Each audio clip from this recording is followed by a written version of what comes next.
no dia 20 de dezembro de 2015, ou seja, 3 dias após a estreia de Star Wars: O Despertar da Força, uma igreja protestante em Berlim atraiu centenas de pessoas vestidas como personagens da franquia. O pastor que conduziu a cerimônia disse que a série de ficção científica compartilha semelhanças com a Bíblia. A cerimônia reuniu aproximadamente 500 pessoas, muitas delas portando sabres de luz e vestidas como personagens da série. Anos antes, em 1999, George Lucas concedeu entrevista ao jornalista Bill Moyers e disse: "Acho que a saga Star Wars juntou todos os aspectos que a religião representa e tentou destilar isso em uma coisa mais moderna e mais acessível em que as pessoas possam se apegar para aceitar o fato de que há um mistério maior lá fora." Ainda jovem, Lucas sempre se perguntou do porquê existir tantas religiões se só existe um único Deus.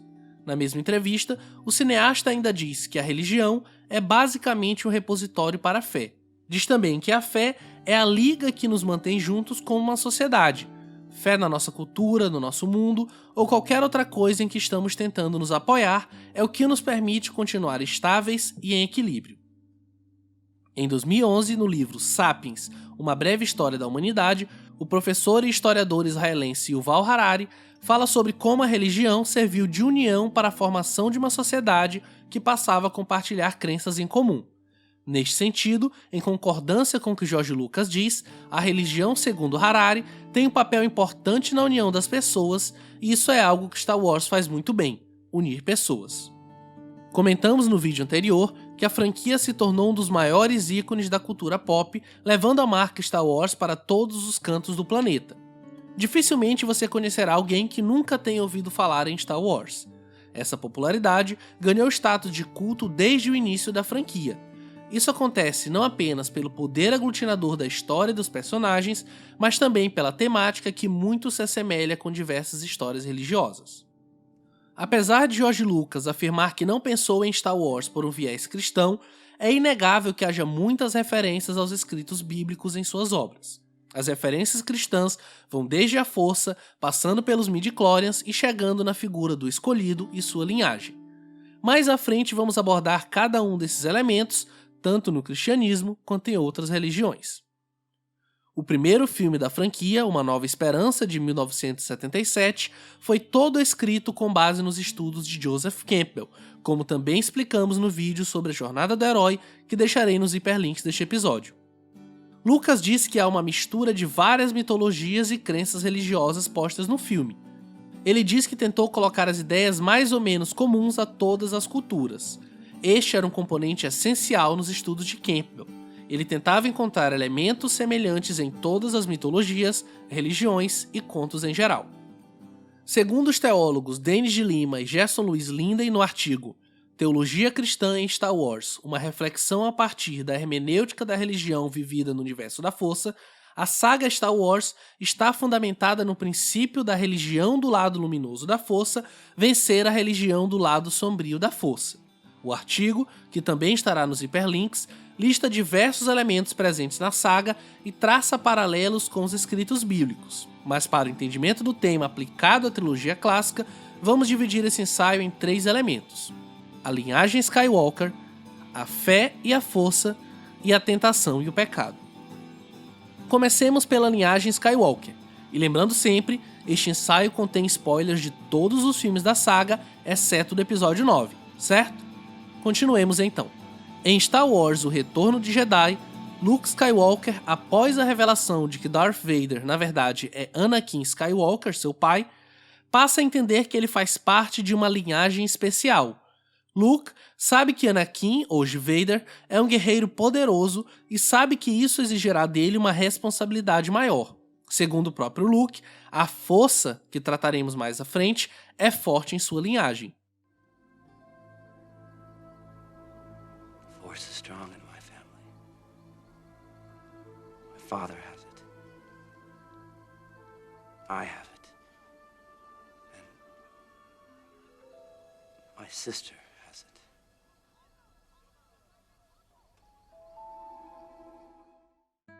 Assim como Jesus viera de uma linhagem davídica, culminando em seu nascimento do ventre de uma virgem, Luke nasce de uma linhagem que surge de uma virgem, já que no episódio 1, Ameaça Fantasma, sua avó diz que Anakin nascera sem que ela tivesse tido qualquer tipo de relação com o homem. Desta forma, a linhagem Skywalker existe por uma intervenção da Força com o intuito de trazer equilíbrio para todos naquele universo. É o equilíbrio que Lucas cita naquela entrevista e a união que Harari menciona em seu livro. A linhagem Skywalker iria fazer da religião Jedi um ponto de união, vencendo o mal e promovendo suas crenças por meio daqueles jovens padawans que, crescendo, seriam uma espécie de missionários e os fãs, discípulos de tal crença. Chegamos então no segundo elemento, a força e a fé. Como vimos no começo do vídeo, a força não é, na visão de Lucas, unicamente o Deus cristão. A força é muito mais complexa que isso. No episódio 4, Obi-Wan Kenobi explica a Luke que a força é o que dá poder ao Jedi. É um campo de energia criado por todos os seres vivos mantendo a galáxia unida. Entretanto, no episódio 8, o próprio Luke amplia esse entendimento, dizendo que a força é o que une todos os elementos vivos e que não é uma exclusividade dos Jedi. Breathe. Now, reach out.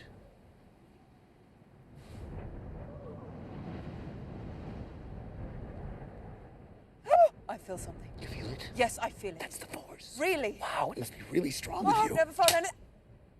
Ow! You meant reach out, like. I'll try again. Breathe. Just breathe. Reach out with your feelings.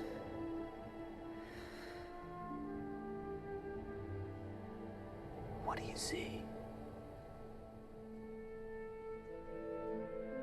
The island. Life.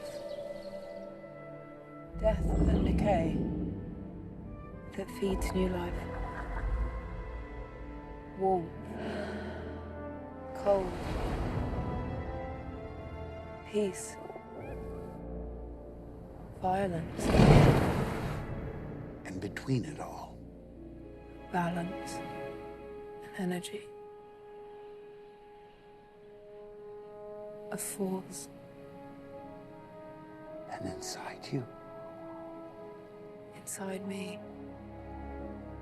That same force. and this is the lesson. That force does not belong to the Jedi. To say that if the Jedi die, the light dies is vanity. Can you feel that?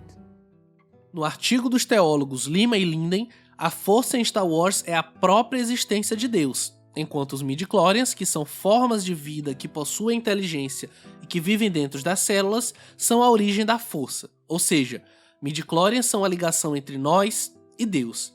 Mas se quisermos universalizar o tema, pensar na força como uma espécie de fé em algo e não somente na existência de um Deus cristão, faz mais sentido.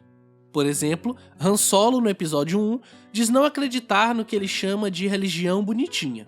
Solo não acredita na força como algo real. Porém, no episódio 7, O Despertar da Força, o mesmo personagem relata que tudo aquilo era real, porém, mesmo acreditando, Han Solo nunca demonstrou qualquer manifestação da força, ou seja, nunca demonstrou fé naquela religião. Afinal, segundo Luke, toda pessoa pode manifestar a força, basta ter fé. E ter fé é muito diferente de simplesmente acreditar.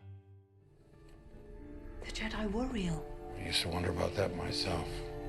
Thought it was a bunch of mumbo-jumbo. A magical power holding together good and evil, the dark side and the light. The crazy thing is,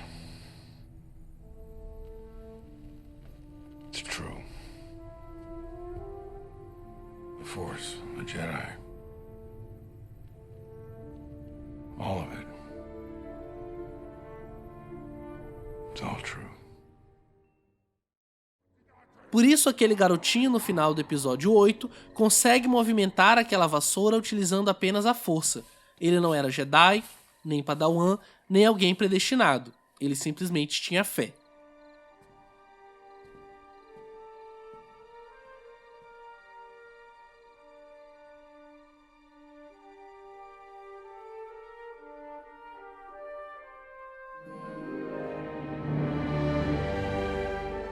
É importante lembrar que George Lucas mistura uma série de crenças e tradições, tanto orientais quanto ocidentais, para criar a mitologia de Star Wars.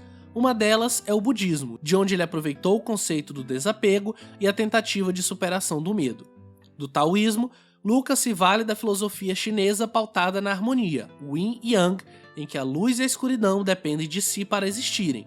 Por isso o lado sombrio da força depende do lado luminoso dela. A partir dessa dicotomia entre lado sombrio e lado luminoso, surge nosso terceiro elemento, a tentação e o pecado. Se no cristianismo o diabo tenta Eva por meio da fruta proibida, oferecendo-lhe um poder além do que ela tinha acesso, no episódio 1, Palpatine tenta Anakin para que ele desperte toda a sua força no lado sombrio. Naquele diálogo horroroso que mostramos no vídeo anterior, vemos Anakin demonstrando o desejo de domínio alimentado pelo ódio. No budismo, controlar a raiva e o ressentimento está entre os preceitos maiores da religião. Depois, foi a vez de Luke Skywalker no episódio 6 ser tentado por Palpatine. Porém, como adepto da fé Jedi com a ajuda de Vader, ele controla a raiva e não cede ao lado sombrio. Durante os 3 filmes da trilogia clássica, o tema da tentação, do controle da raiva que induz ao pecado e do medo está sempre presente. Anakin se torna sombrio ao ceder à tentação e ao ódio. Luke, no episódio 8, cede ao medo e à falha. Rey luta contra o medo para não ceder ao lado sombrio. Em Star Wars, ambos os lados estão presentes e dependem um do outro. Elementos como vaidade, egoísmo, ódio, medo, inveja, dentre outros, sempre farão parte dos desafios que um Jedi enfrenta para seguir no caminho luminoso. Esta mensagem é universal e se aplica a todas as religiões que pregam a paz por atos bondosos. Por isso, Star Wars até hoje movimenta tantas pessoas de épocas e crenças diferentes. No terceiro e último vídeo desta série, falaremos sobre como os episódios 7 e 8 desconstroem essa mitologia Jedi para criar uma nova e concluiremos falando sobre o episódio 9. Não se esqueçam de curtir esse vídeo, de assinar o canal e acionar o sininho para serem notificados quando o próximo episódio sair. Um forte abraço e até a próxima.